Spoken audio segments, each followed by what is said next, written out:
Обязательно врожденный порок идет центральной нервной системы, грубые пороки развития. Этот ребенок при таком пороке центральной нервной системы не жизнеспособный.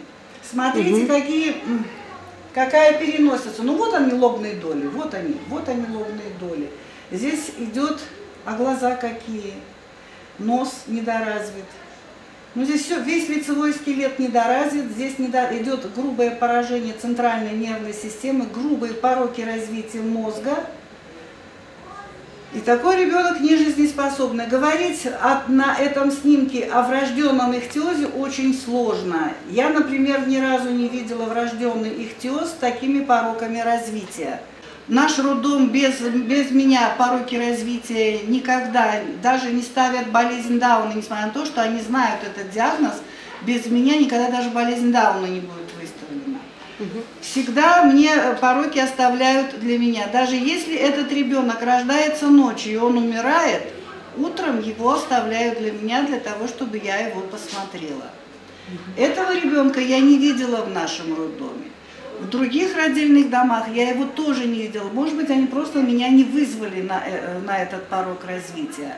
Вот. Но настолько редкий, при моем, значит, вот опыте работы я видела очень много проблемных детей. Я вижу такого ребенка впервые. Это бывает такое, потому что жизнь настолько разнообразна, так сказать, соответственные пороки развития тоже разнообразные. Но вот при моем опыте работы, при моем стаже работы, я вижу такого ребенка впервые. В нашем роддоме я такого ребенка не видела. Полоса, так сказать, разделяющая лобные кости от теменных. Вот это то же самое. Здесь на лице идет неправильная закладка. Здесь везде неправильно. В отношении кожи рук может быть вот это может быть гиперэластичная кожа, то есть много кожи, она собрана в складки, и эти складки, собравшись, дают вот такую тень. Говорить о врожденном ихтиозе я не могу, потому что я не вижу этой кожи. Хотя бы вот они бы руку одну вытянули, можно было бы сказать, есть там вот характерная для врожденного ихтиоза картина. В целом очень много рождается, особенно у нас очень много, вы знаете, вот врожденный ихтиоз, чаще всего он рождается, он есть рецессивный, то есть при родственных браках, там поражаются как мальчики и девочки, это при родственных браках. Есть эксцепленные, когда болеют только мальчики. Но клиника практически одна и та же, там не работают сальные и потовые железы, и получается сухость кожных покровов, соответственно, ребенок рожденный, он как только родился, его видно. Понимаете, его видно. В России, там, где есть пренатальные центры, где хорошо развита лаборатория, это можно диагностировать внутриутробно. Но из-за отсутствия лаборатории у нас, биохимической лаборатории, значит, мы не можем диагностировать этих детей внутриутробно. Делается это таким образом. Вот родился ребенок, берется у него биопсия кожи, определяется первичный биохимический дефект. Например, не хватает там какой-то там альфа-бета. Значит, то есть мы уже знаем, что здесь причина нехватки вот этого фермента. Значит, женщина беременеет, мы берем у нее либо околоплодные воды, либо берем кусочек кожи у плода и определяем вот этот вот фермент альфа-бета. Если он присутствует, ребенок здоров, рожайте. Если его нету, ребенок болен, значит, его надо убрать. Больные дети, рожденные от родственного брака, они не лечатся. Наследственная патология, она не лечится. Почему? Потому что она изначально появляется вот эта неправильная информация в первичной клетке после оплодотворения. И отсутствие вот этой информации, она ведет к тому, что развивается ребенок по этой неправильной информации. Соответственно, рождается больной ребенок. Здесь обязательно нужны пренатальные центры, учитывая, что у нас очень высокий процент родственных браков, у нас очень много получается, довольно больных детей. А такие дети, если рождаются, им показывают родителям? Конечно. Да. Как же, конечно. Вы знаете, для того, чтобы не было проблем в плане того, что они могут сказать, это не я родила, это вы можете мне подменить. Здесь только он выходит из родовых путей, тут же, не отходя от кассы, ей тут же показывают этого ребенка. Вот ваши пальчики, вот ваши ножки, вот ваши ручки, вот ваше лицо.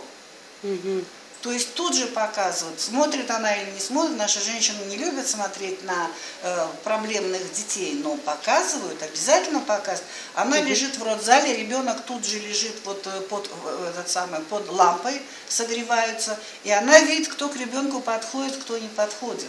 То есть все происходит на виду, это невозможно так.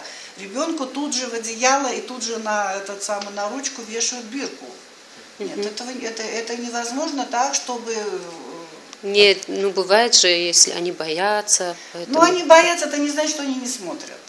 Все равно они смотрят. Ей же интересно, какой ребенок родился. Она все равно первое желание увидеть своего ребенка. А какой он? Она уже потом начинает, я не буду сказать, но она первое мгновение она все равно его видит. Это мать, материнский инстинкт. А такие дети сколько проживают? Смотри, какие дети. Вот то, что сегодня было, значит, три кишечные непроходимости, он сразу умирает после рождения. А здесь он может прожить и день, и два, все зависит от того, если есть там порог сердца, если там вот такая центральная нервная система, значит, вначале ребенок приспосабливается к окружающей среде, начинают вот эти всякие центры работать. И тут уже, видя, что не справляется с этой нагрузкой, ребенок начинает уходить. Они умирают иногда, сделав 2-3 вдоха, они умирают через час, через два, они умирают к концу дня, они могут умирать и через неделю, и через месяц они могут умирать. Там, где грубые пороки развития, они уходят видно, быстро. Что там... Этот уйдет. У этого очень, вы видите, насколько здесь... Вот это вот все, то есть здесь эмбриональное, то есть вначале ребенок развивается как голова, на 3-м месяце голова больше практически, чем грудка и животик. И вот в этот период вот именно они похожи. Здесь вот идет на эмбриональном уровне, то есть на раннем уровне вот эта вот остановка вот этого всего. А ребенок же растет, все это растет, недоразвитие, все это увеличивается в объеме. То есть развитие где-то на 4-5 месяце максимум беременности остановилось? Может быть, даже и раньше. Кроме, вы сказали про родственные браки, бывают другие причины тоже? Бывают, конечно, бывают. А какие причины бывают? Инфекция бывает, действие вредных факторов, вот вирусная инфекция, действие вредных факторов, в каком плане? Например, женщина перенесла инфекцию, коревую краснуху на раннем, особенно до 3 месяцев беременности, значит, там идет поражение глаз, поражение центральной нервной системы, лица и сердца. Там уже конкретно в этом случае до 12 недель, если женщина перенесла эту инфекцию, мы предлагаем убрать эту беременность, потому что будет порог развития. Цитомегаловирусная инфекция нам дает микроцефалию, проблема с глазами, проблема с сердцем. Вирус простого герпеса нам дает явление внутриутробного инфицирования. Затем воздействие препаратов на ранних сроках. Ведь сейчас очень многие препараты нельзя применять во время беременности, потому что они из последнего поколения и более токсичные. Рентген облучение на ранних сроках, особенно область матки, область почек с захватом органов малого таза во время беременности. Мы тоже предлагаем в этом случае прервать беременность, потому что там вероятность не хромосомной патологии, а вероятность системных заболеваний, то есть болезнь крови, возможно, болезнь иммунной системы, затем может быть проблемы соединительно-тканного характера, то есть довольно много всяких проблем бывает. Каждая семья – это каждая отдельная проблема, не похожая друг на друга. Поэтому вот так вот говорить конкретно о чем-либо, но вот это я вижу первое, что это запоминающийся порог развития. Я много видела, но такого я не видела. Вот теперь я вижу.